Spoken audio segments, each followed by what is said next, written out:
Kita ini jadi korban berkali-kali nih, Mas. Ya. Korban polusi udara, kesehatan terganggu, korban juga untuk mengakses perumahan, mengakses transportasi sulit, sehingga bebannya ke kita lagi gitu loh. Kita lihat misalnya pemerintah, apa pernah nih pejabat publik naik transportasi publik? Jarang sekali gitu loh.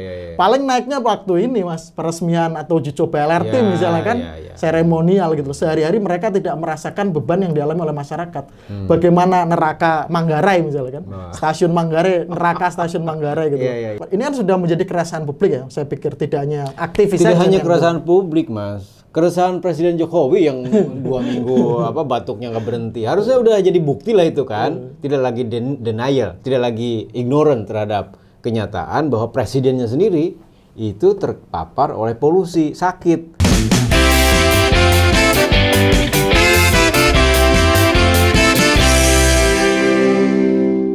Halo teman-teman, kita ketemu kembali di RGTV atau Riang Gembira TV. Banyak yang nanya di YouTube, RGTV kemana Rocky Gerung? Nah, Rocky Gerung tetap ada di sekitar kita. Nanti sekali-kali kita akan panggil Rocky Gerung untuk bicara di sini.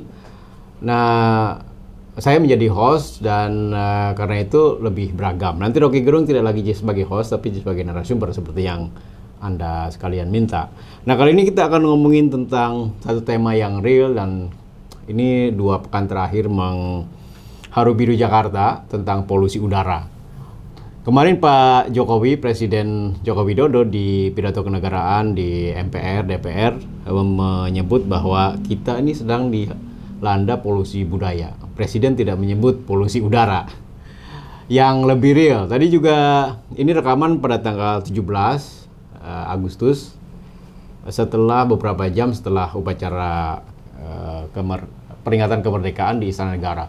Tadi kita lihat ada manuver sehingga terlihat sekali polusi udaranya. Nah, di studio telah hadir Mas Abdul Ghoffar. Halo. Halo Mas Bagja. Dia juru kampanye polusi dan perkotaan, sehingga cocok dia ahlinya sebagai yang bisa menganalisis tentang polusi udara. Ya pertanyaannya, polusi udara kan udah hampir tiap musim kemarau ini datang, ya kan? Ini yang terburuk atau di antara yang terburuk? Ya. Pekan-pekan ini. Begini Mas Bagja dan kawan-kawan, ketika kita bicara soal polusi udara, sebetulnya kalau melihat data ya, Walhi 2005-2006 sampai 2007 sebetulnya sudah mulai mengkampanyekan nih soal isu polusi udara. Tetapi waktu itu kan memang berfokus ke bagaimana terjadi pembatasan kendaraan bermotor, sehingga muncul kampanye Hari Bebas Kendaraan Bermotor atau Car Free Day.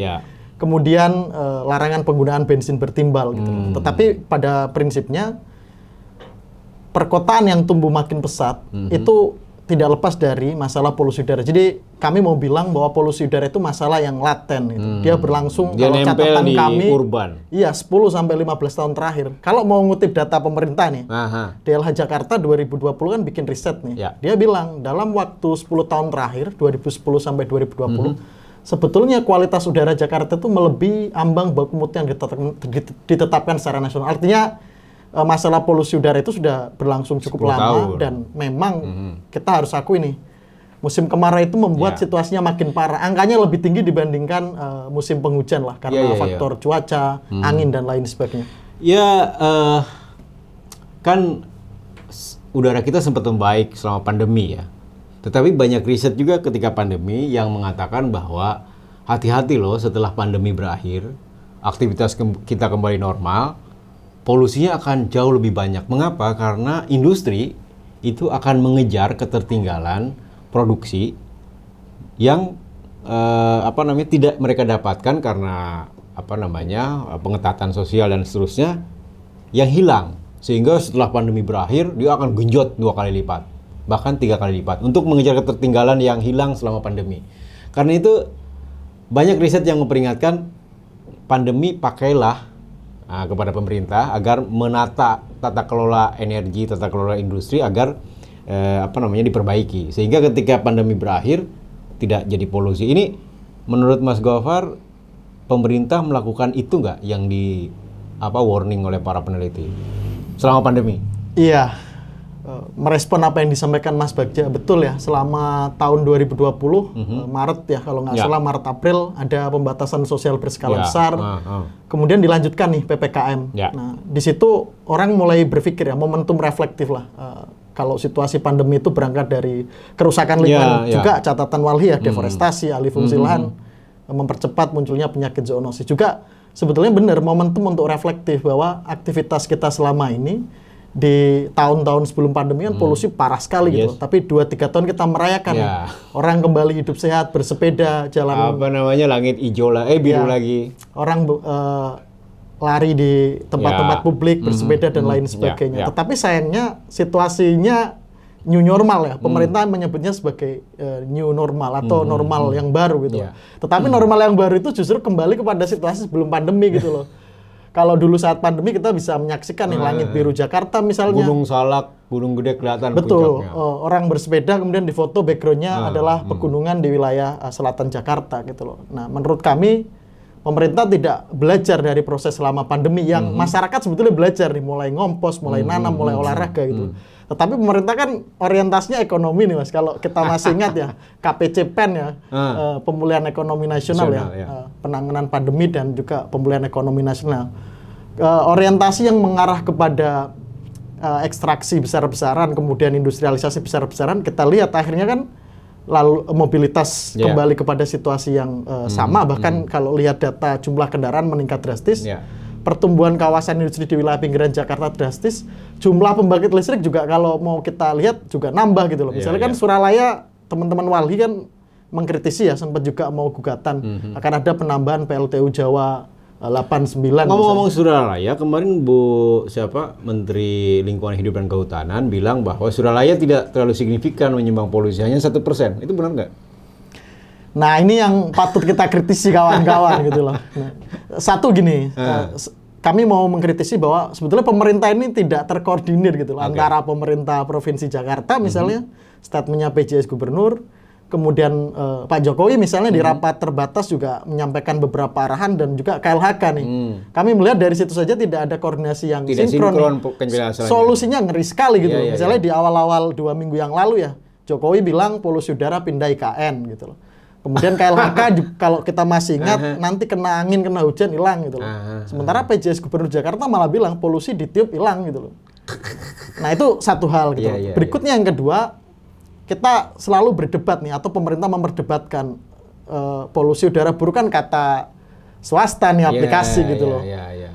Padahal sesungguhnya ada beda parameter nih Mas. Kalau kita mau buka-bukaan ini, parameter yang digunakan oleh ISPU namanya ya, Indeks Standar Pencemaran Udaranya versi pemerintah, itu lebih rendah dibandingkan standar WHO yang digunakan oleh teman-teman kelompok swasta ini. Jadi kalau pemerintah bilang kalau swasta menyesuaikan dengan WHO lebih tinggi dia standarnya. Kalau pakai standar pemerintah, ISPU-nya standar pemerintah itu bisa jadi masih sehat gitu loh. Tetapi kalau pakai standarnya teman-teman swasta yang mengikuti panduannya WHO sebetulnya tidak sih dan benar gitu loh. Nah, itu yang kedua. Yang ketiga, kalau pakai WHO sendiri? Kalau pakai WHO sendiri kan untuk parameter PM,5 misalkan 0 sampai 5 mikrogram per meter kubik begitu loh Mas. Kalau standar Indonesia bisa 15 sampai 25 mikrogram per meter kubik gitu loh. Kalau saya masih ingat ya, terakhir regulasi kita kan 2021, itu masih sepertiga standar WHO untuk parameter 2,5. Kalau saya tidak salah gitu. PM 2,5. Ya, untuk parameter PM 2,5 yang paling berbahaya. PM itu particulate matter. Jadi polutan yang tidak kasat mata ya. Yang ukurannya 2,5 mikron. Itu rambut dibelah berapa tuh? Nggak tahu saya. Rambut dibelah 10. Dan PM 2,5, terus ada emisi yang lainnya, ada sulfur oksida, SOx, NOx. Itu mayoritas berasal dari kawasan industri dan pembangkit listrik. Itu dia. Nah, saya akan masuk ke sana. Nah, ini menariknya. Penjelasan dari Menteri Kehutanan kan kemudian menyatakan bahwa solusi untuk mengerem polusi ini adalah uji emisi. Ya kan? Uji emisi artinya mengendalikan polusi dari kendaraan bermotor. Masalahnya, nih pertanyaannya, kandungan terbesar dari polusi udara Jakarta itu dari mana? Dari kendaraan bermotor atau dari industri, manufaktur atau komposisinya gimana?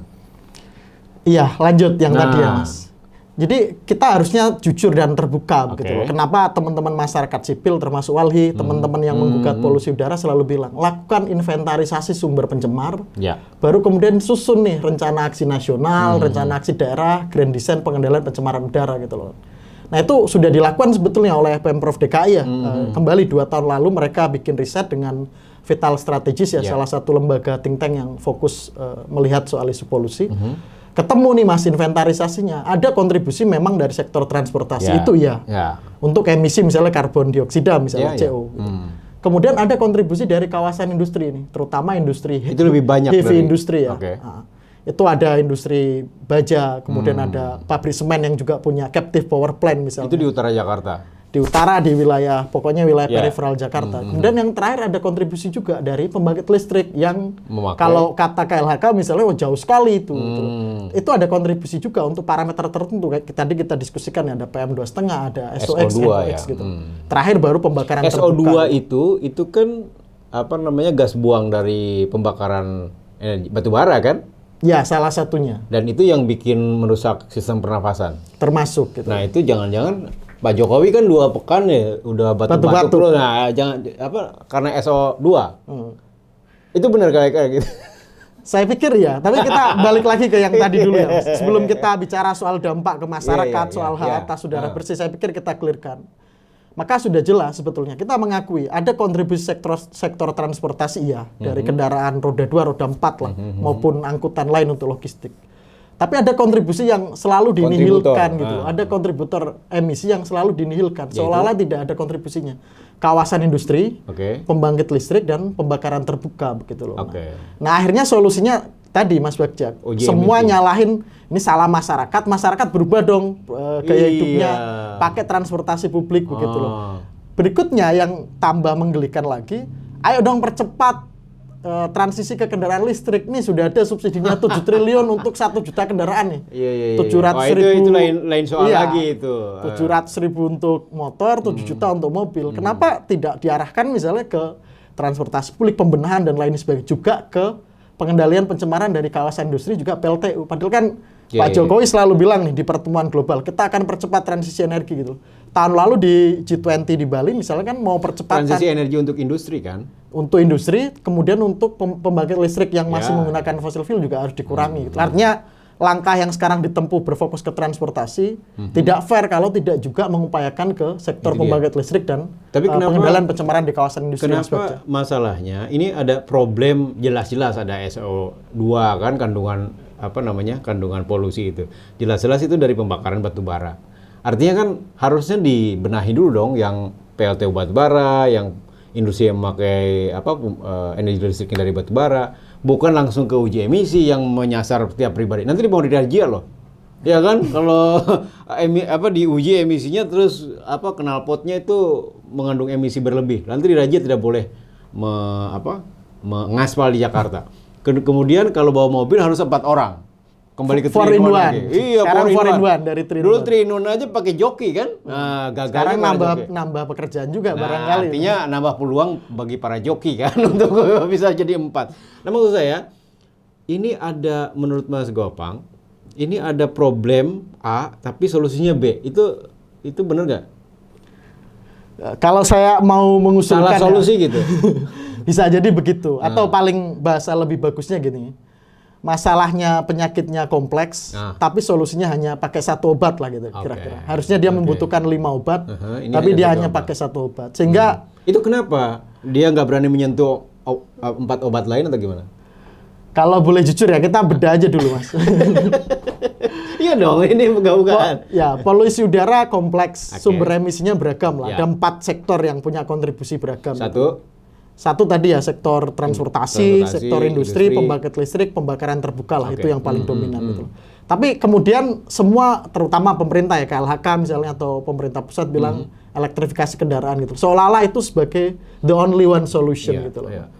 Padahal kita harus berani nih, kalau mau meniru misalnya pengalaman Cina ya, 2013 Beijing, polusi parah dan kota besar lain, mereka langsung bikin rencana aksi nasional. 5 tahun mau ngurangi sekian persen, anggarkan sekian ratus triliun, fokus ke kota besar. Ada contoh lain nggak selain Beijing? Karena ya Beijing ya negara tegak lurus partai kan.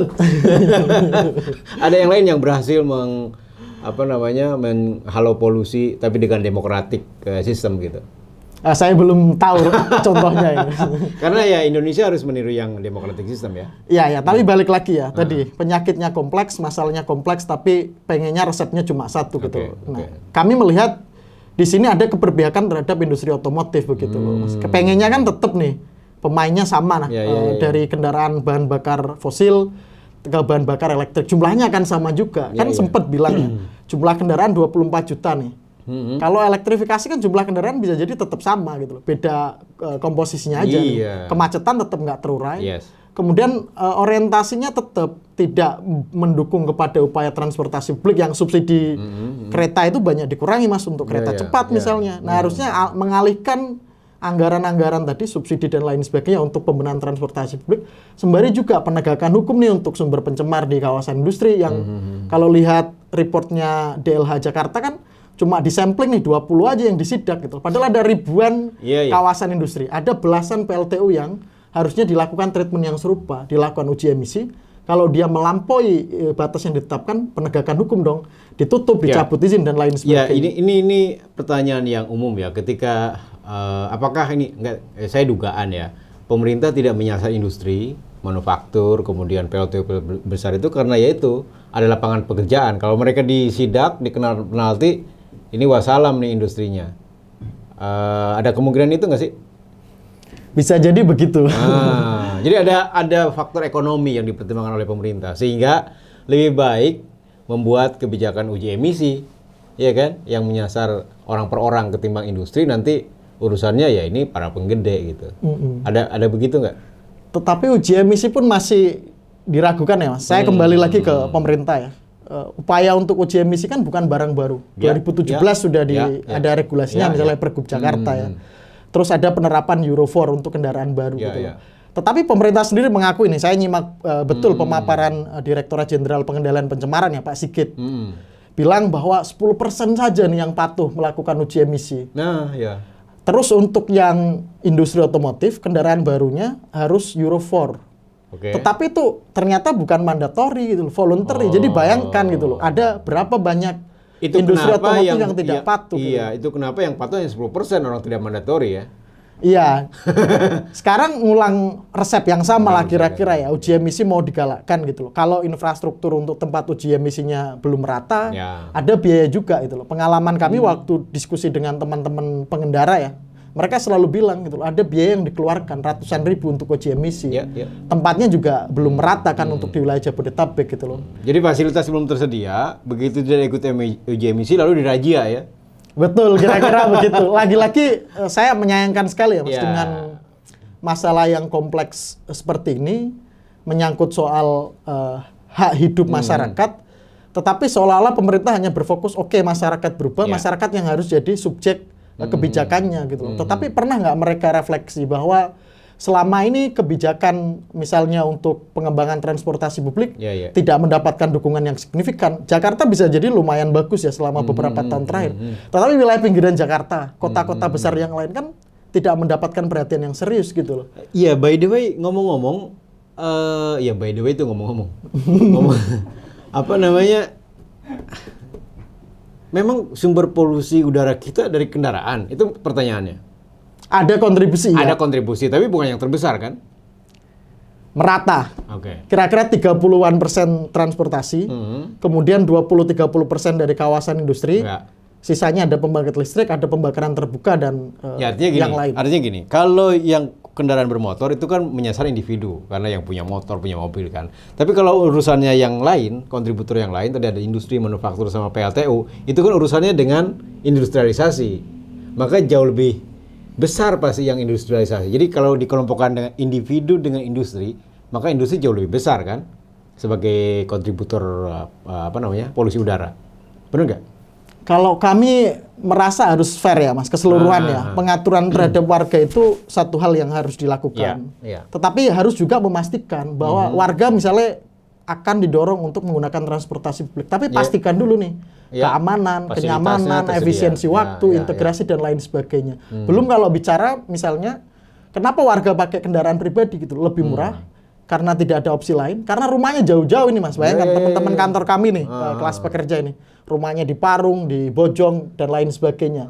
Jauh ke stasiun. Jauh dari stasiun dan lain sebagainya. Akhirnya pakai motor. Kan ini akhirnya nyinggung masalah kegagalan negara dalam memenuhi hak atas perumahan gitu loh Mas. Iya. Begitu pakai mobil, tersedianya jalan tol yang bayar. Ya kira-kira saya mau bilang gini, kita ini jadi korban berkali-kali nih Mas. Iya. Korban polusi udara, kesehatan terganggu, korban juga untuk mengakses perumahan, mengakses transportasi sulit, sehingga bebannya ke kita lagi gitu loh.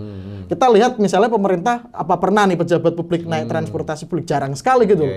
Paling naiknya waktu ini Mas, peresmian atau uji coba LRT misalnya kan, seremonial gitu loh. Sehari-hari mereka tidak merasakan beban yang dialami oleh masyarakat.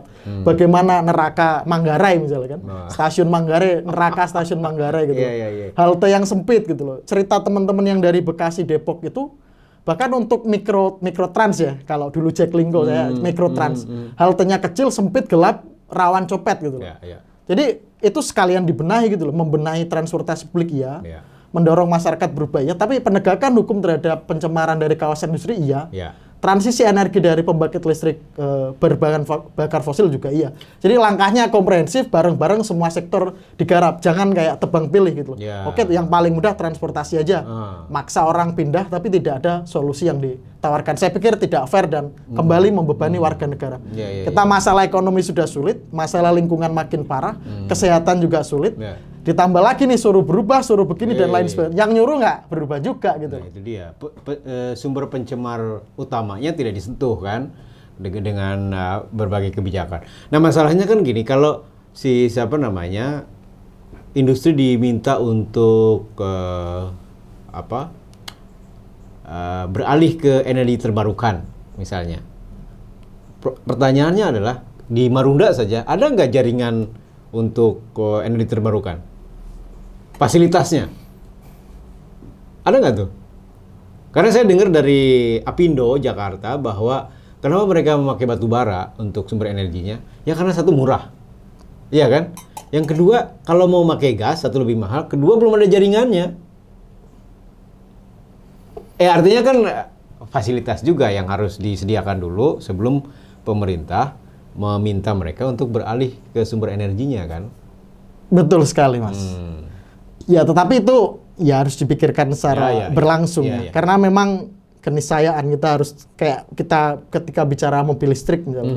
Kan teman-teman lingkungan selalu bilang gitu, elektrifikasi kendaraan nggak menjawab persoalan karena sumber energinya masih batu bara begitu loh. Mikirin nikel nih teman-teman di Sulawesi, di Maluku Utara yang hari ini pertambangan skala besar untuk nikel, hilirisasi nikel juga disebut oleh Pak Jokowi, juga tidak pernah dihitungkan cost-nya, ini externality cost dari kerusakan lingkungan dan dampak kesehatan. Saya pikir itu sih Mas, kalau mau serius, bikin rencana aksi gitu loh, rencana aksi nasional, rencana aksi daerah untuk pengendalian polusi udara. Jadi baterai, bahan baku baterai, satu nebang pohon, ya kan, masuk kawasan hutan dikeruk, kemudian masuk ke smelter, smelternya pakai listrik besar, tapi listriknya pakai batu bara. Jadi gimana tuh? Jadi kita mau rendah emisi, mau menghasilkan output rendah emisi, tapi menuju ke sana memakai emisi besar. Bahkan catatan Wali itu 1 juta hektar lahan dialokasikan untuk nikel. Buset. 1 juta hektar. 1 juta hektar itu yang emisi yang dilepaskan berapa? Sekitar 50 juta. 50 juta ton CO2 ekuivalen. Kita produksi emisi nasional berapa sih? Wah, nggak tahu juga saya. 700 sekian ya. Artinya ya kalau itu tercapai itu per tahun ya 50 juta. Dari 1 juta hektar itu Mas. Hitung pelepasan kawasan hutan untuk penggunaan pertambangan nikel. Artinya kan udah dipastikan deforestasinya ya 1 juta hektar. Kalau teman-teman sempat lihat yang diviralkan, ada ini satelit Earth yang bicara soal di Kawasi kalau tidak salah. Salah satu lokasi yang berada di Maluku Utara kalau Kawasi ini. Itu lihat aja perubahannya dari kawasan yang hutan berubah drastis. Dan di situ ada masyarakat loh, nelayan yang terdampak. Belum lagi bicara di Morowali, Konawe, kemudian di Sulawesi Selatan juga sama. Oke, kembali ke polusi udara. Sebetulnya kita mengundang KLHK juga ya, tapi tidak bisa hadir di sini. Kalau ada KLHK sih lebih enak ya kita langsung konfirmasi. Nah, kalau kita ngelihat dari tadi saya sebut di awal bahwa polusi udara kan tidak sekedar hari ini. Mengapa kita terkunjung siap gitu? Apa yang keliru menghadapi polusi udara? Ya, orang BMKG sudah memprediksi pada November tahun lalu bahwa tahun ini El Nino. El Nino. El Nino adalah musim kemarau kering. Ya, kalau udah musim kemarau kering diperingatkan oleh BMKG 6 bulan sebelumnya, harusnya kan siap-siap tuh 6 bulan. Apa yang keliru dari kebijakan penanganan polusi kita? Pemerintah tidak mau belajar gitu. Kira-kira kalau di awal tadi kita bilang pemerintah tidak belajar dari pandemi, satu. Pemerintah tidak pernah belajar dari kebakaran hutan dan lahan 2015-2019 misalnya. Yang kebakaran besar ya. Kebakaran besar di Sumatera dan Kalimantan. Komplainnya dari mana-mana begitu loh, dari Singapura, dari Malaysia, dari Brunei misalnya. Juga pemerintah tidak belajar dari warganya, Mas. 2018-2019, teman-teman nih, termasuk kami di Walhi kan mendukung beberapa orang warga negara nih. Melakukan gugatan polusi udara. Yang di 2021 September kalau tidak salah menang di tingkat pertama gitu loh. Ya, dalam arti pemerintah harus menangani mengendalikan pencemaran udara. Iya. Tapi bayangkan apa yang dilakukan oleh pemerintah. Kan yang digugat ada beberapa KLHK. Presiden Republik Indonesia, KLHK, Kementerian Kesehatan, Kementerian Perdagangan, dan 3 gubernur. Jakarta, Banten, dan Jawa Barat. Gitu loh. Tetapi yang dilakukan adalah banding gitu loh. jadi hakim udah menyatakan bahwa pemerintah kendalikan pencemaran udara, tapi putusan ini kemudian dibanding oleh pemerintah. Jadi nggak terima dong pemerintah. Kalah lagi nih dibanding. Pemerintah kalah lagi. Oktober 2022. Kalah lagi kasasi, naik ke tingkat kasasi. Jadi nggak terima juga? Nggak terima gitu. Nah sekarang kita sedang menunggu nih putusan kasasi yang harapannya kembali memenangkan gugatan warga negara. Nanti kalau menang di PK. Semoga tidak juga. Nah, balik lagi Mas. Kenapa pemerintah tidak belajar? Padahal di gugatan itu sangat bagus Mas. Warga nggak minta ganti rugi nih, nggak minta apa-apa. Hanya menjalankan tugas pemerintah sesuai kewenangannya. Kewajiban negara melindungi warga negara yang agar tidak terpapar polusi gitu. Betul. Nah, kira-kira itu pun tidak mau pemerintah. Tidak mau. Nah, saya pikir tidak ada iktikat baik sama sekali gitu. Jadi polusi udara itu menurut kami argumennya apa sih kok dianggap sebagai sesuatu yang nggak penting gitu loh. Sesuatu yang kayak tahunan kan akhirnya kembali hanya di musim kemarau, hanya di bulan Juni, Juli, Agustus, nanti September normal kembali gitu loh. Ditiup beres. Padahal dalam setahun itu lebih dari setengah hari, 365 hari setahun itu, lebih dari separuhnya itu kondisi udaranya ya tidak baik, tidak sehat dan lain sebagainya. Jadi seolah-olah polusi udara itu hanya masalah di Jakarta, hanya masalah di bulan Juli, Agustus dan di musim kemarau yang lain gitu loh. Di hari yang lain, di bulan yang lain ya kembali ke situasi normal dan warga seolah-olah tidak protes. Ini kan sudah menjadi keresahan publik ya. Saya pikir tidak hanya aktivis saja. Tidak hanya keresahan publik, Mas. Keresahan Presiden Jokowi yang 2 minggu batuknya nggak berhenti. Harusnya udah jadi bukti lah itu kan. Tidak lagi denial, tidak lagi ignorant terhadap kenyataan bahwa presidennya sendiri itu terpapar oleh polusi, sakit. Lah, presiden dikawal kemana-mana kan, tinggal di Bogor, Istana Bogor. Lah ini masyarakat hidup di tengah polusi gitu. Yang punya privilege saja merasakan dampak. Persis, itu dia. Apalagi kelas pekerja, apalagi masyarakat yang informal nih. Masyarakat yang tidak punya pilihan, yang tidak punya pilihan harus hidup di tengah polusi. Jadi gapnya kelihatan banget ini Mas Bagja. Kira-kira ketika pemerintah bilang ubah gaya hidup, pakai masker, beli air purifier misalnya kan banyak juga anjuran-anjuran begitu toh. Tetapi mereka kan tidak pernah. Ya itu kan bisnis jadinya. Ya mereka kan tidak pernah memikirkan, mereka punya privilege nih. Buru-buru pakai transportasi publik kan dikawal terus pakai full rider, macet. Sementara masyarakat kelas menengah ke bawah nih sehari-hari berkutat, berjuang, naik kendaraan pribadi kena polusi, naik transportasi publik desak-desakan, menunggu sekian jam, disuruh membayangkan apa yang tidak bisa mereka lakukan itu loh. Ini kayak ketidakadilan yang numpuk ini loh Mas. Kesehatan dampaknya ke masyarakat yang paling rentan, BPJS juga problematik kebutuhan juga. Dasar ya. Ya maksudnya kita, ya ini aja kita ngomong begini kan butuh. Bagian dari hak asasi manusia. Persis. spesifik disebut hak atas udara bersih dan sehat. Itu dalam di undang-undang kita ada hak atas lingkungan hidup yang bersih dan sehat. PBB juga baru-baru ini 2 tahun terakhir ya merekognisi soal hak atas lingkungan hidup yang bersih, sehat dan berkelanjutan. Kalau negara gagal mengatasi polusi udara, sebetulnya negara melakukan pelanggaran HAM.